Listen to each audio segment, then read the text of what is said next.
Nós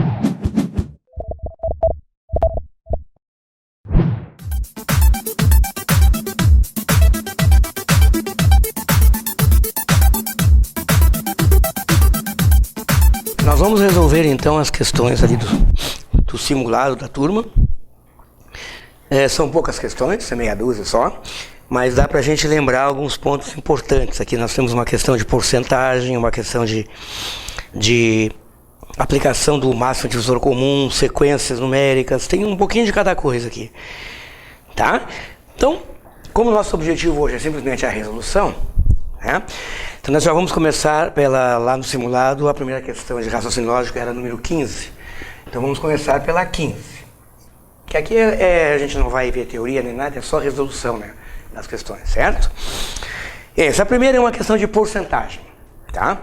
A gente viu nas nossas aulas lá, bem detalhadamente, inclusive, e eu sempre frisei para a turma que essa é uma das partes mais importantes que tem no programa, porcentagem. E lá a gente viu os fatores de aumento, aquele 1 mais i, famoso, e o fator de desconto, que é o 1 menos i, desconto ou diminuição. É sobre isso que é essa primeira questão, tá? Então, dizia lá, o preço de uma mercadoria subiu 25% e depois de uma semana subiu mais 25%, novamente. Isso aí, um aumento em cima do outro, a gente chama de aumentos sucessivos. Um aumento em cima do outro. Depois, para voltar ao preço inicial, vigente antes dessas duas elevações, o preço atual deve cair em quanto por cento? Essa é a pergunta. Bom, nós vamos começar aqui supondo um valor, tá?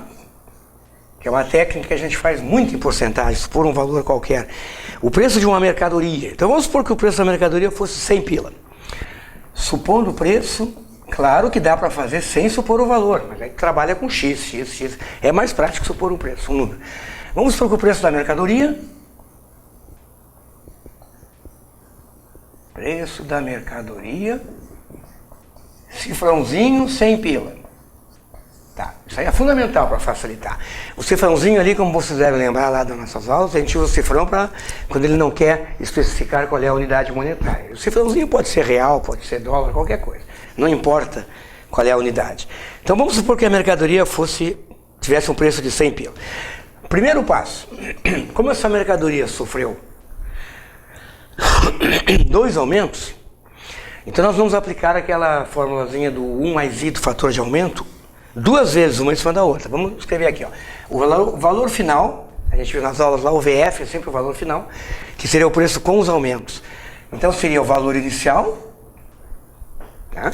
Que a gente chamava de V0, lá nas nossas aulas, né?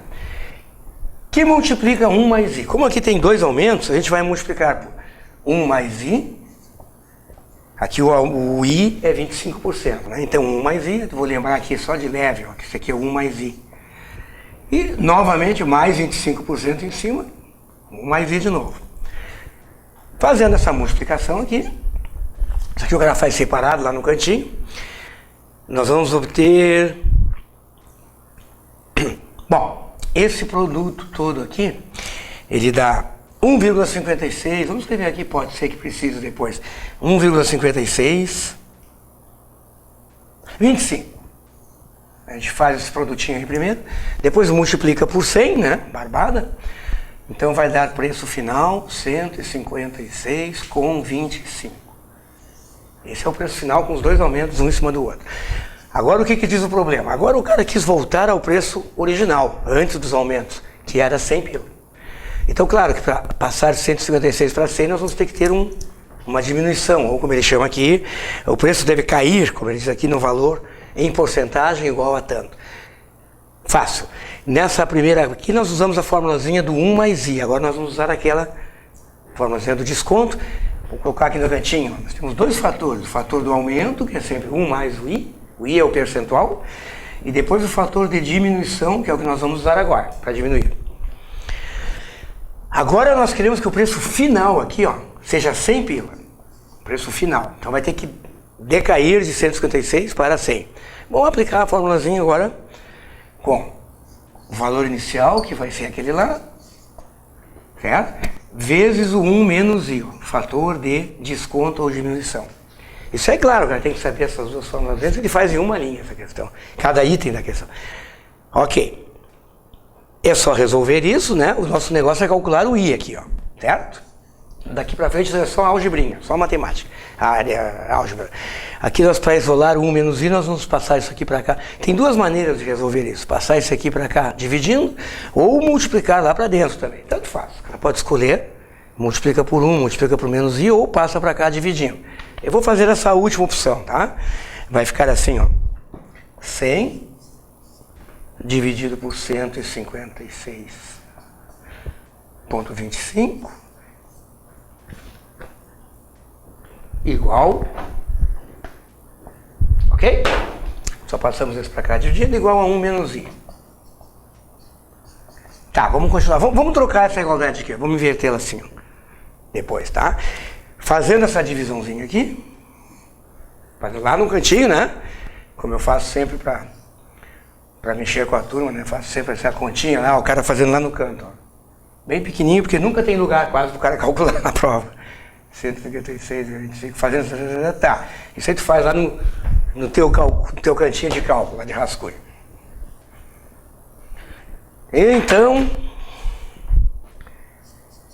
Então, fazendo essa divisão aqui, nós vamos achar 0,64, que é o que vai dar isso aqui, tá? 0,64.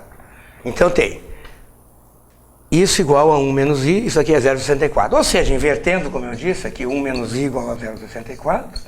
É isso que a gente tem em resumo. O que vamos fazer agora? Passamos o menos I para o lado de lá e 1,64 para cá e temos a resposta, tá? Acabou a questão. Então, passamos o I para o outro lado, isolando o I. Aqui é menos I, né? Passamos para lá, fica mais I.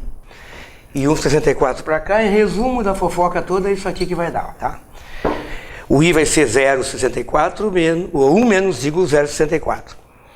Isso aqui dá para fazer de cabeça, né? Porque 64, 0,64 é 64%, esse 1 seria o 100%.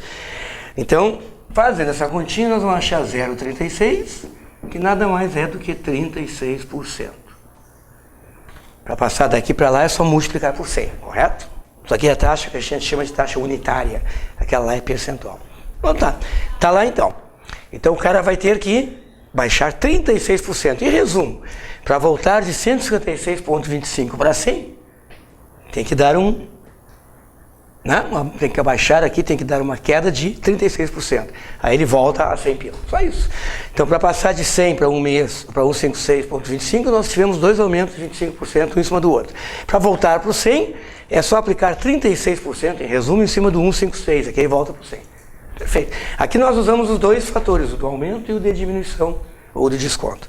Isso é uma questão boa, porque mexe com essa parte importantíssima da porcentagem, desses aumentos. Se 1 mais I, 1 menos I, aí como eu falava sempre nas aulas, é a coisa mais importante que tem em porcentagem. Ok? Tranquilo. O gabarito aqui.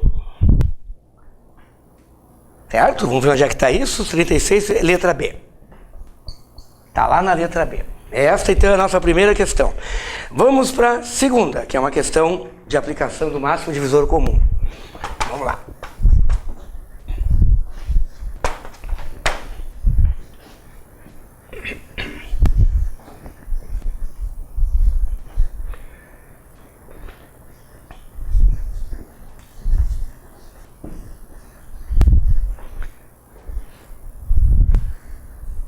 Posso apagar aqui, né, Felipe?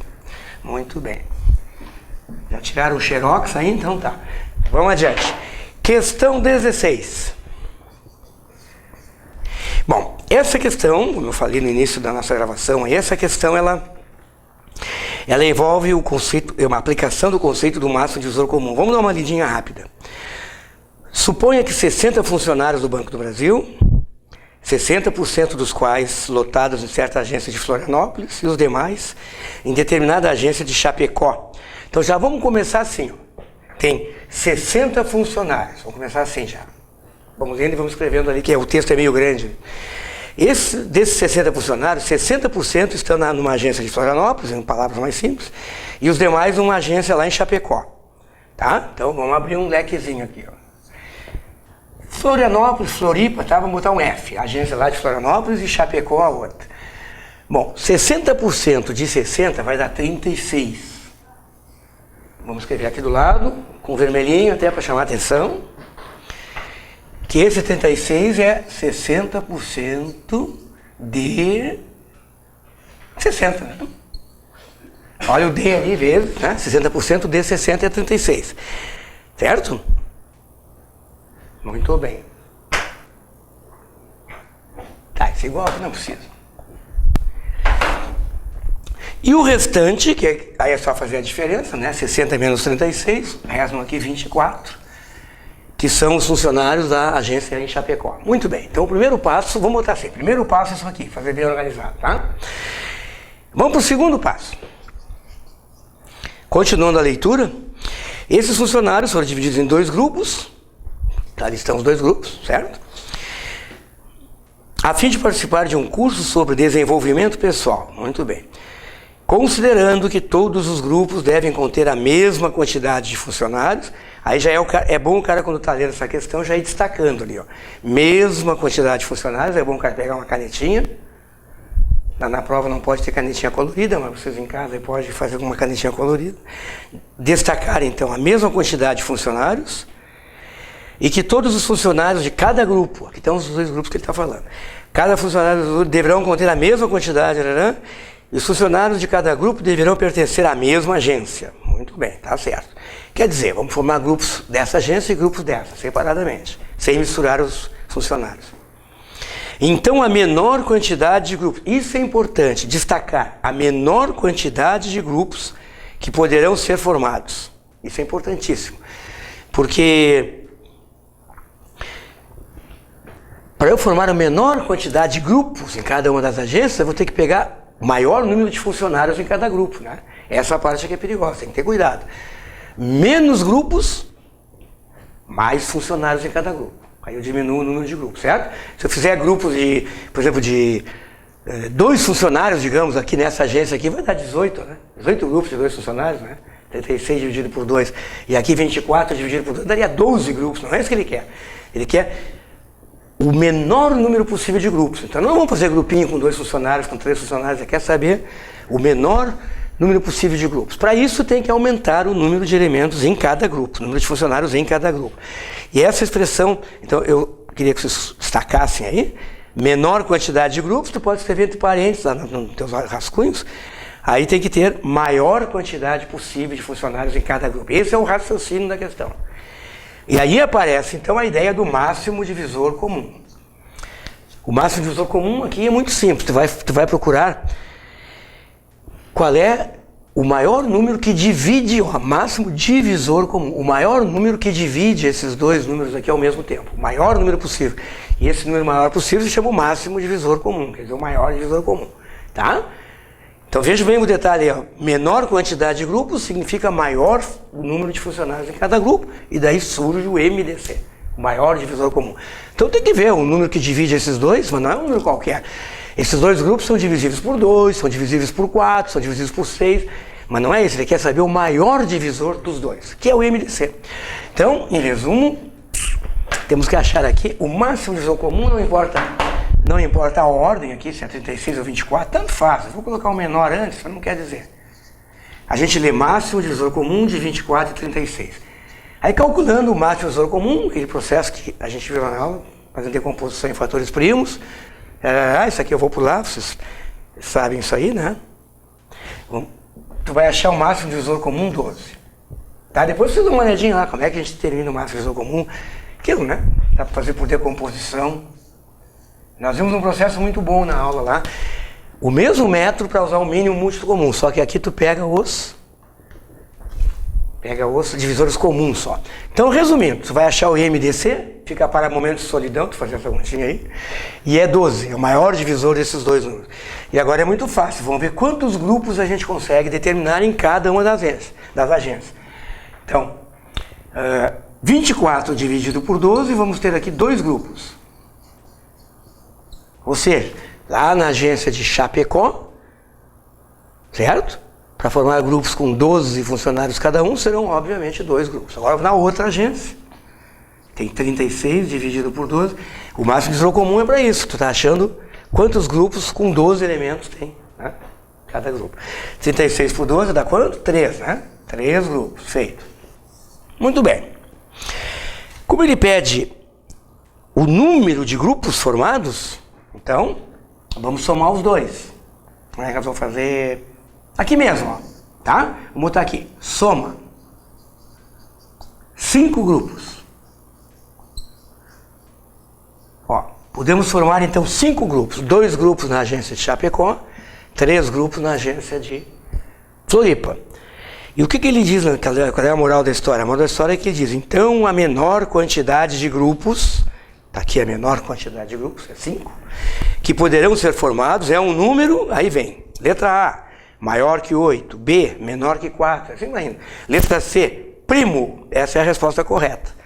Esse número 5 é um número primo, todas as demais estão erradas. Aí diz é um número par, errado, número divisível por 3, errado. Então a resposta seria a letra C. Letra C, que diz que a menor quantidade de grupos que a gente pode formar é o número primo. A letra C diz assim, tá? Ó, letra C, primo. Essa é a resposta. É uma questão bonita, né? Uma aplicação bem interessante do MDC. Já eu frisei muito para vocês nas aulas. Isso aí é uma questão, um tipo de questão muito solicitada, porque ele engana o cara. Ele fala a menor quantidade de grupos, mas tu tem que calcular o maior número de funcionários em cada grupo. Se fosse só o menor, seria o mínimo múltiplo comum. Então, pegadinha, né? Pegadinha bem malandra. Né? Muito bem. Aí depois que o cara matou a charada, né? Que o menor, na verdade, tem que ser o maior. Aí ele mata pelo MDC. Bonito, né, Felipe? Alguma pergunta? É bacana isso, né? Isso é muito bonito, é emocionante essa questão. Porque isso aqui na aula a gente falou, ó. O pessoal pega menor, pega a palavra menor. Ah, então é o mínimo múltiplo comum, menor.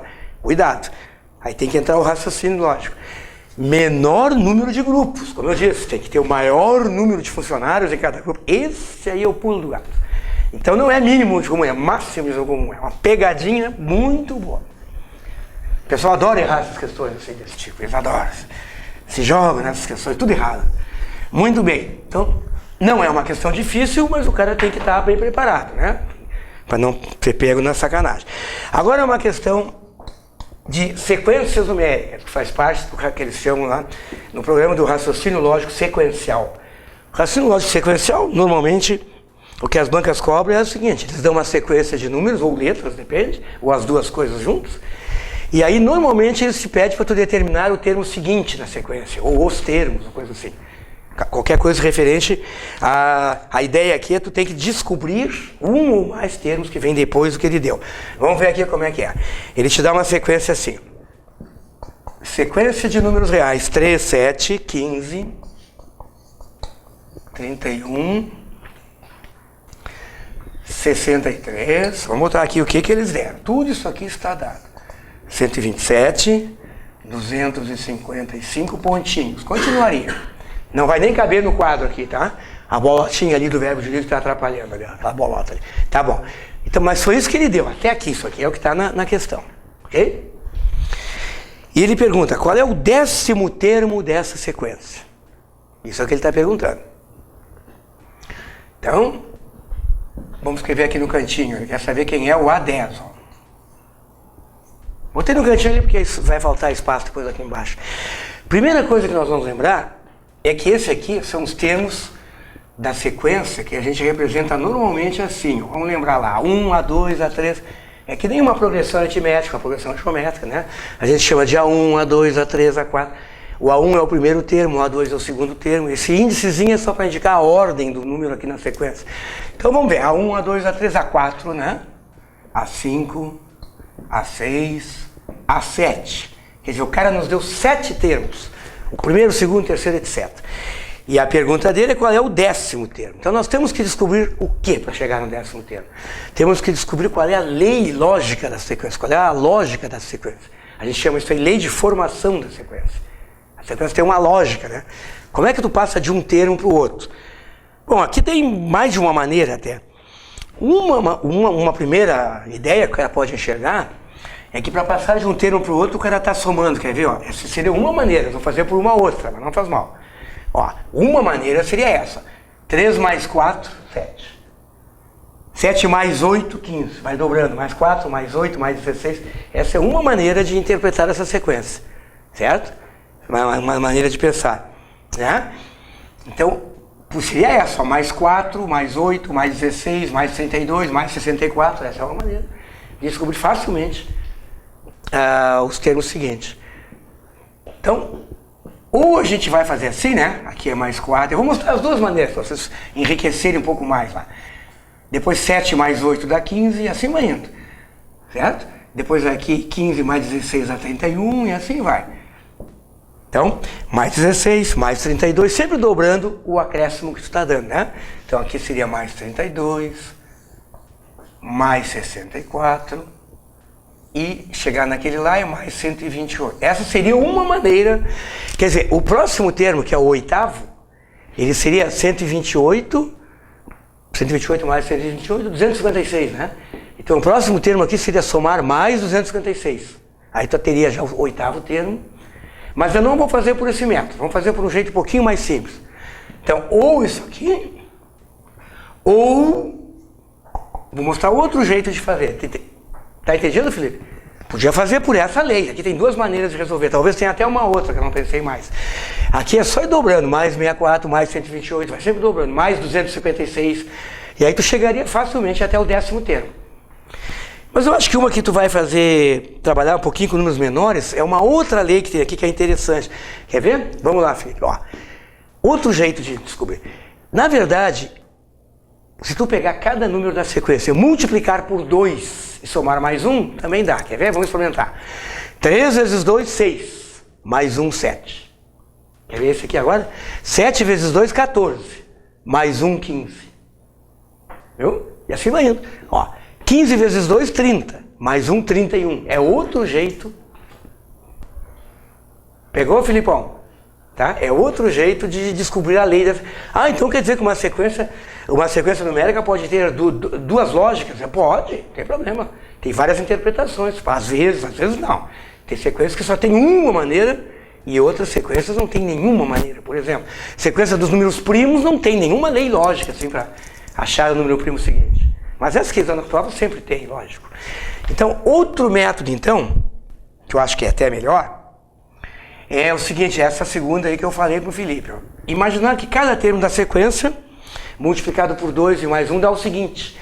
Como nós temos que achar o A10, então nós começamos aqui para achar o A8, o A9 e o A10. Aí fica muito fácil. Eu acho que essa outra lei é um pouquinho mais rápida, porque aqui os números começam a crescer, né? Ó, 256, depois mais 512.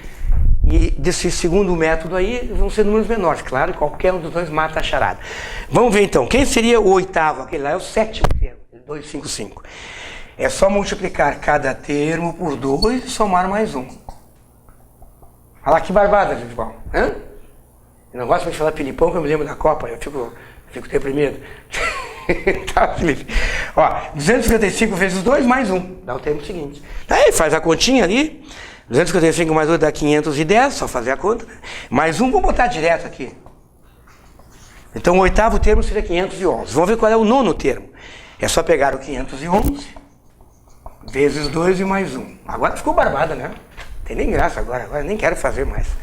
Agora dá nojo, agora não tem mais graça. 511 vezes 2 mais 1, tu vai achar 1023. E o décimo termo vai ser 1023 vezes 2 mais 1. Entendeu? Tranquilo? O Felipe é inteligente, ele pega tudo de primeira. Dá 2047, que é a resposta. Certo. O A10, então, é 2047. Legal, né? O gabarito é D. Letra D. 2047. Interessante. Muito bem. Vamos para 18. Essa 18 é uma questão muito interessante que mistura várias coisas, entre elas proporção. O conceito de proporção. A questão seguinte.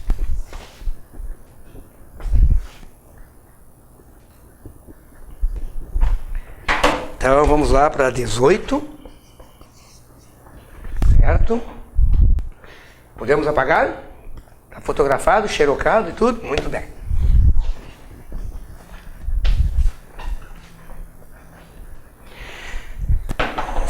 18.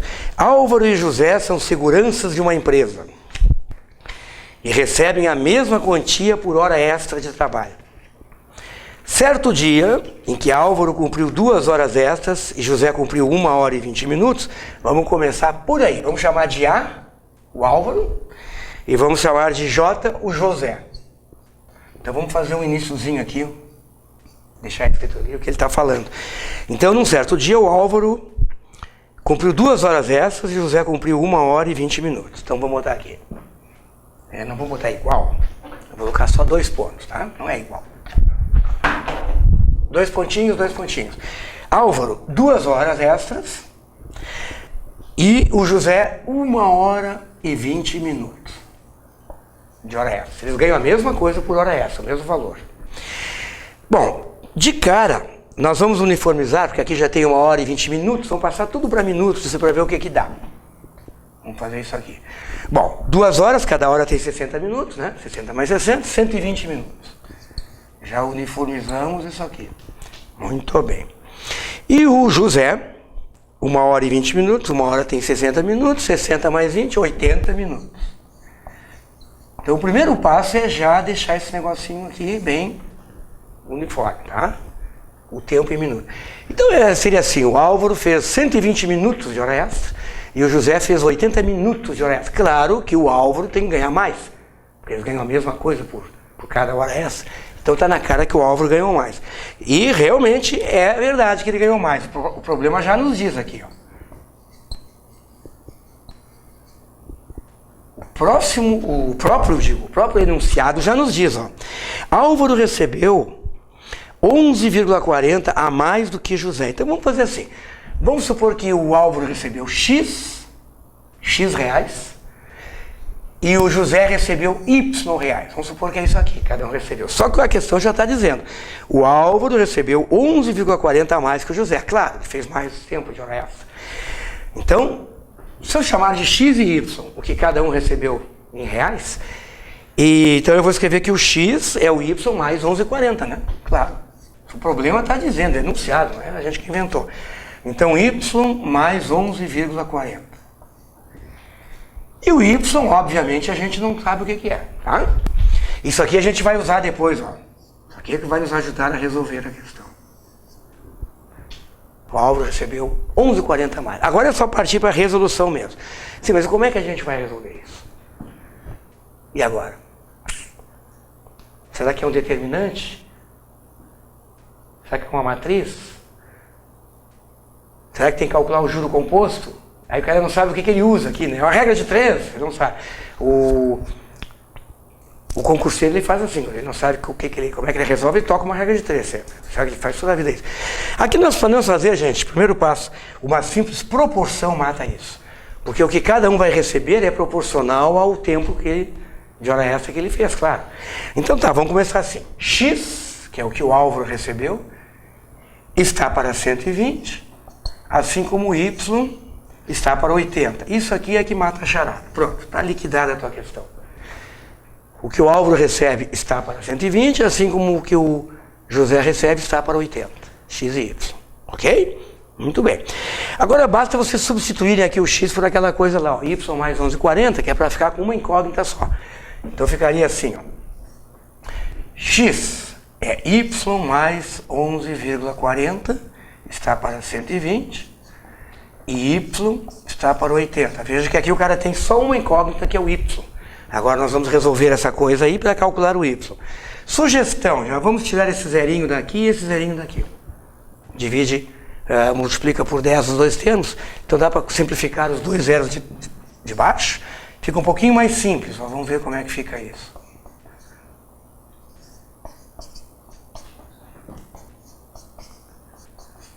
Certo. Agora, como nós temos uma proporção para sair daqui, como é que a gente sai daqui para tentar achar o Y? Vamos multiplicar em cruz aqui, ó. Propriedade fundamental das proporções. O produto dos meios é igual ao produto dos extremos. Vamos fazer isso. Então, multiplicando cruzado, assim, né? Esse vezes esse, esse vezes esse, lembra? Tá. Nós vamos ficar com... tanto faz qual é o que tu pega primeiro. Por exemplo, 12 vezes Y... E 8 que multiplica Y mais 11,40. Certo? Aqui nós vamos multiplicar para dentro, para simplificar um pouco isso. Vamos ver. Daqui em diante é só trabalho braçal. Vai dar 8y mais... Aí 8 vezes 11,40, tu faz lá no teu cantinho, vai dar 91,20. Pronto, está praticamente resolvido. Passamos o 8y para o primeiro membro, é uma equaçãozinha de primeiro grau. Então vamos ficar com 12y menos 8y igual 91,20. 4y igual 91,20. Aqui é só trabalho braçal, por isso que eu estou fazendo ligeirinho assim, tá? E o y seria 91,20 dividido por 4. Passo o 4 para lá dividindo, que dá R$22,80. Então esse é o y. Vamos agora para o segundo passo, que é o final, porque o que ele está pedindo aqui é quanto eles receberam, os dois juntos, pelas horas extras feitas. Qual é o total das horas extras? Quanto eles receberam? Essa é a pergunta. Então nós já vimos que o y, que é o José, recebeu 22,80. Como o x é y mais 11,40, olha lá em cima, né? Então o x vai ser y, tá lá em cima, ó. Aí tu substitui por 22,80 mais 11,40. Esse é o x, não é o total ainda. Que dá 34,20. 34,20 reais. O total que eles receberam, os dois juntos, né, o total de horas extras, é só a gente somar o 34,20, que é o x, com o y. O total é só fazer x mais y, tá, gente? X mais y. 34,20 mais 22,80. Só somar o x mais y. Que vai dar em reais... Somando, né? 0, 0, 8 e 2 a 10, vai 1, etc. R$57. Esta é a resposta. Essa é uma questão chatinha, né? Não é muito simplesinha, não. Gabarito da monstrinha aqui é letra B. Letra B. Ok? Tá gostando, Felipe? Interessante, né? Vamos para uma questão agora de raciocínio lógico-matemático, que o que tem de raciocínio aqui simplesmente é que tu vai ter que deduzir alguma coisa, mas é uma questão de álgebra pura, que é a 18, vamos ver.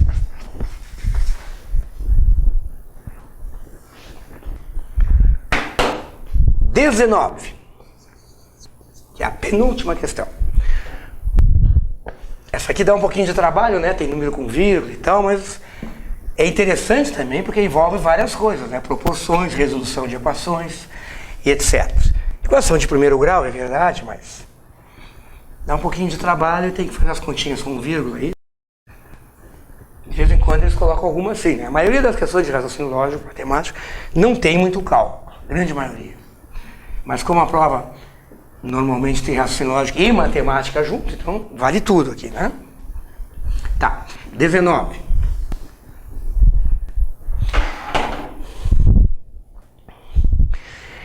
Se x e y são números inteiros, tais que x é par e y é ímpar. Então, x é par. X é par. E y é ímpar. Isso é o que ele diz.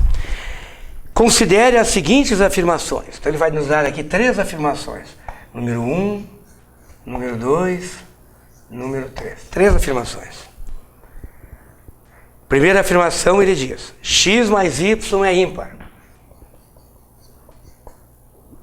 X mais y é ímpar. Na segunda, x menos 2y é ímpar. Tudo ele diz que é ímpar aqui. E a última, 3x vezes 5y também é ímpar. Então ele está afirmando que as 3 coisas aqui são ímpares. Ele quer saber qual delas são verdadeiras, qual ou quais são verdadeiras. É correto afirmar que, letra A, as 3 são verdadeiras, letra B, assim vai, né? As 3 são falsas, aí vai. Bom, como é que a gente resolve uma questão desse tipo? Como ele diz que x é par e y é ímpar, mas não diz os valores, a gente pode supor um valor qualquer só para raciocinar. Depois tu pensa se aqueles valores que tu supôs ali não são valores especiais, se vai valer para aqueles valores que tu chutou ali e para outros valores quaisquer. O que eu quero dizer é o seguinte: como o x tem que ser par, tu pode supor que o x seja, por exemplo, 2. O menor número par. Quer dizer, o menor número par é 0, né? Mas tirando o 0, o x pode ser 2. E o y, tu pode supor que é 3. Pronto. Mas pode fazer isso? Não é chute? Não, isso não é chute, não. Porque tu pega um valor qualquer só para ajudar o teu raciocínio e vai substituir aqui. Aí tu, cuidado, tem só um perigo essa maneira de supor e colocar ali. Tu tem que pensar depois, será que valeria para qualquer par ou é só para o 2? Tem que ter esse cuidado. Mas aqui, como são coisas muito simples, ó, se o x é par e o y é ímpar, ele está perguntando o que dá a soma de um par com um ímpar. E tu pode fazer a experiência, né? Vamos fazer assim, ó. Vamos fazer cada uma aqui, a continha aqui do lado, ok? Na primeira linha, x mais ímpar é par. Tu pega os números que tu supôs, né? Ó. 2 mais 3 é 5. Né? Com os números que tu pegou. Aí tu pensa, será que para qualquer número par e qualquer número ímpar daria sempre a mesma coisa? Daria, né? Não precisa ser nenhum gênio para tu deduzir isso. Tu imagina alguns exemplos. Mas se o par que eu peguei for 0, não tem problema. 0 é o número par. É o primeiro número par. 0 mais 3 daria 3, que é ímpar também. Então tu pensa num 2, 3 exemplos assim de cabeça para ver se não tem nenhuma exceção, né? Porque o perigo aqui é que tu pega um número que, por exemplo, vale só para ele aquela propriedade. Não, que vale para qualquer par. Então a primeira é verdadeira. Né? Simples exemplinho ali já mata. Vamos experimentar na segunda agora. X menos 2y é ímpar. O x é 2, certo? E 2 vezes 3, 6, né? Ó, 2 vezes 3, ou seja, 2 menos 6. Quanto é que dá 2 menos 6? Não se estresse, faça com calma. É o mesmo que 6 menos 2, só que o sinal negativo, né? Muito bem, dá menos 4. Não importa o sinal aqui, para ver se o número é par ou ímpar, não interessa se ele é positivo ou negativo. Isso não interessa. Vamos ignorar o sinal aqui, ó. Deixando o sinal de lado, é negativo sim, mas é par. Né? Então, nessa continha aqui deu um número par. Será que vale para qualquer? Vale também. Então, como ele está dizendo que é ímpar, essa segunda aqui é falsa. Vamos testar no terceiro. Tu viu que é só substituir, né? 3x... 3x o que seria? Seria 3 vezes 2. 5y, 5 vezes 3. Então a gente teria aqui 6 vezes 15. 6 vezes 15, pessoal, o que dá? Pensa. Não se estresse. Não vale calculador. Muito bem, acertaram. 90. 90 é par ou ímpar? Hein, Felipe? 90 é par ou ímpar? Muito bem. É par. Tá. Então, falso de novo. Conclusão. Só é verdadeira a primeira afirmação dele ali. Só. Então, a resposta está lá na letra C. Apenas uma é verdadeira. Então, a resposta... Letra C. Apenas a número 1 é verdadeira. Muito bem. Última questão, pessoal. Questão 20. Essa aqui é uma questão que fala naquela parte do raciocínio lógico que o cara te dá várias premissas ou hipóteses e tem que chegar a uma determinada conclusão. Esse é esse tipo, então. Isso aí se chama de argumentação lógica, que é uma coisa de lógica pura, que não tem nada de matemática. Essa parte aí é puramente lógica pura mesmo. Não tem nada de matemática, número, nada disso. Isso aí faz parte daquela lógica formal, que a gente chama de simbólica. Aqui vem um texto. Se Carlos é mais velho do que Pedro... Essas questões são muito boas. Né? Se Carlos é mais velho do que Pedro, então Maria e Júlia têm a mesma idade. Ponto. Isso aí seria a primeira premissa que a gente chama. Se Maria e Júlio têm a mesma idade, então João é mais moço do que Pedro. Essa é a segunda premissa. Ponto. Se João é mais moço do que Pedro, então Carlos é mais velho do que Maria. Ponto. Essa é a terceira premissa. Ora... Ele diz, ora, vírgula, Carlos não é mais velho do que Maria. Eu queria que vocês destacassem isso aí. Pega a canetinha, como eu digo sempre, os ricos com a sua canetinha luminosa, destaquem ali. Né? E os pobrezinhos, os mais pobres, com a canetinha Bic vazando tinta, mas não importa, todo mundo destaca. Essa parte aqui, ora, Carlos não é mais velho do que Maria, ela pode ser interpretada como mais uma premissa, e aí a gente teria 4 premissas, ou não. A gente pode interpretar esse ora, se ora desprezando, assim, né? Ora, Carlos não é mais velho do que Maria. Esse ora aí é uma dica que ele está dando. Então tu pode usar como uma quarta premissa ou não. Eu prefiro não. Para ficar com 3 premissas, nós vamos combinar, que isso aí na aula eu falei muito com meus alunos, né? Isso aí, a gente pegando esse ora como uma dica, tu tem uma premissa a menos, fica mais curtinho o problema. Eu acho que assusta menos, porque daí tu teria 4 premissas. Então, resumindo, tu pode colocar esse ora, Carlos não é mais velho do que Maria, como uma premissa a mais, ou tu não escreve como premissa, é o que eu vou fazer aqui, e deixa aquilo aí como uma dica, já vou mostrar, vamos lá.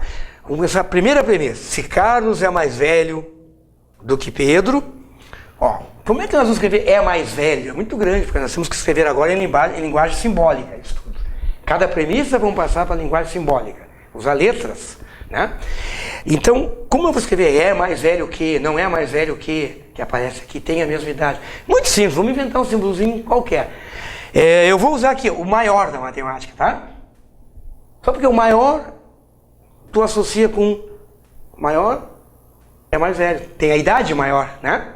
Então, isso aqui tu pode usar qualquer símbolo, para não ter que escrever por extenso, é maior do que Pedro, pessoa que saco. Então vamos fazer assim, ó. Primeira premissa. Se Carlos é mais velho do que Pedro, olha lá como é que eu estou escrevendo. Carlos e Pedro. Certo? Então, isso aqui, não esquece que a gente convencionou que aquilo quer dizer mais velho. Então, se Carlos é mais velho do que Pedro, então Maria e Júlia têm a mesma idade. Maria e Júlia têm a mesma idade. Eu vou escrever assim, M igual a Ju. Por que eu escrevi Ju e não só J? Porque mais adiante tem um safado lá que é João. Aí vai ter J vai dar confusão. Então, Ju é Júlia e o Jô vai ser o João, tá? Tem que ver se não tem 2 com a mesma inicial. Tudo isso aqui, gente, é a primeira premissa. Tudo isso é a primeira premissa. Se Carlos é mais velho que Pedro, então Maria e Júlia têm a mesma idade. Vamos para a segunda premissa agora. Se Maria e Júlia têm a mesma idade, então, se M é igual a Ju, então, condicional, olha o condicional, então, João é mais moço do que Pedro. Então, João, J-O, é mais moço do que Pedro. Vamos usar o menor aqui para o mais moço. Ó. Menor, tá? Menor quer dizer idade menor. Essa é a segunda premissa. Tudo isso aqui é a segunda. Vamos para a última premissa. Se João é mais moço do que Pedro, então, se João é mais moço do que Pedro, J-O é menor que Pedro, então, Carlos é mais velho que Maria. Então, Carlos é mais velho do que Maria. Essa é a terceira e última premissa. Aí ele diz aquilo ali, né? Ora, Carlos não é mais velho do que Maria. Isso eu vou falar depois. Então, essas são as 3 premissas. Aqui eu vou colocar aquele símbolozinho que eu usava lá com o pessoal. Essa coisinha ali quer dizer logo. Ele diz aqui logo, com palavras. Logo, 2 pontos. E aqui eu coloco uma interrogação, tá? Isso aqui não quer dizer nada a não ser aquele logo. Logo, qual é a conclusão que tu chega? Agora vamos usar a canetinha vermelha. Nós vimos lá nas nossas aulas que isso é um argumento lógico. Aqui são premissa, premissa, premissa, e qual é a conclusão? Tem uma técnica para fazer isso, que a gente viu. Sempre supor as premissas verdadeiras. Sempre. Numa dedução lógica, tu sempre supõe que as premissas, suas hipóteses são verdadeiras. E a partir delas, tu vai ver que conclusão que é possível chegar. Mas sempre supondo as premissas verdadeiras. Bom, agora vamos usar aquela dica. Ora, Carlos não é mais velho do que Maria, que aparece lá no fundo. Carlos é mais velho que Maria. Diz que o Carlos não é mais velho que Maria. Então tu começa por aqui, ó. Falso. Carlos é mais velho do que Maria? F, quer dizer, falso. É o que ele disse. Carlos não é mais velho que Maria. Guardei a canetinha vermelha, agora vamos deduzir. Agora vem a dedução. Como aqui tu tem condicional, essa flechinha condicional, sei então, condicional e condicional, você vai aplicar simplesmente a regra do condicional aquela. Um condicional, para ser verdadeiro, ele não pode ter verdade e falso aqui, ó. Não pode. Tem que ser V e V para ser verdadeiro. Então vamos vir de lá para cá. Como aqui é F e o condicional foi suposto verdadeiro, aqui não pode ser V.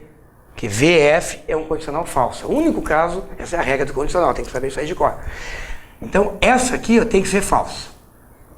JO menor tem que ser falso. Se fosse verdade, eu teria V, então F, que é o único caso que o condicional é falso. E o condicional falso, como? Você está supondo que ele é verdadeiro? Contradição. Então, esse aqui tem que ser falso. Como essa proposição, o João é mais moço que o Pedro, se repete aqui, tu copia o F para cá, F. F é a mesma, né? F. Vamos descobrir o que é isso aqui, se a Maria tem a mesma idade que a Júlia ou não. Mesma regra. Condicional verdadeiro não pode dar V e F. Única coisa que não pode dar. Então aqui tem que ser falso, de novo. Mesmo raciocínio do primeiro. Maria igual a Júlia, quer dizer, Maria e Júlia têm a mesma idade. Copia o F para cá e vai descobrir, pelo mesmo raciocínio, condicional verdadeiro não pode dar V e F. Então aqui novamente tem que ser F. Conclusão, é tudo falso. Todas as proposições, tudo aqui é mentira. Carlos é mais velho que Pedro? Falso. Maria tem a mesma idade que Júlia? Falso. É tudo falso. É só escolher a resposta. Agora a gente não vai te enganar aqui com a convenção que tu fez, né? E trocar a Júlia com o João, essas coisas. Então, letra A. Carlos não é mais velho do que Júlia e João é mais moço do que Pedro. Já está errado. João é mais moço que Pedro? Não. É falso também. Então, analisando as respostas, tu vai encontrar na letra E a resposta certa. Tem que ler todas, claro. Letra E. Carlos não é mais velho do que Pedro. Certo? Carlos mais velho que Pedro, falso. Quer dizer que ele não é mais velho que Pedro. E Maria e Júlia não têm a mesma idade. Maria é a mesma idade que Júlia, falso. A primeira aqui está a resposta. A resposta, gabarito, seria letra E, a última. Tem que analisar, tem que ler cada uma das respostas e ver qual é que se encaixa aqui. Esse aqui é aquele método que a gente estudou em aula para resolver qualquer questão de argumento lógico, quer dizer, premissas e conclusão. Com esse método a gente resolve qualquer uma, por mais cabeluda que seja.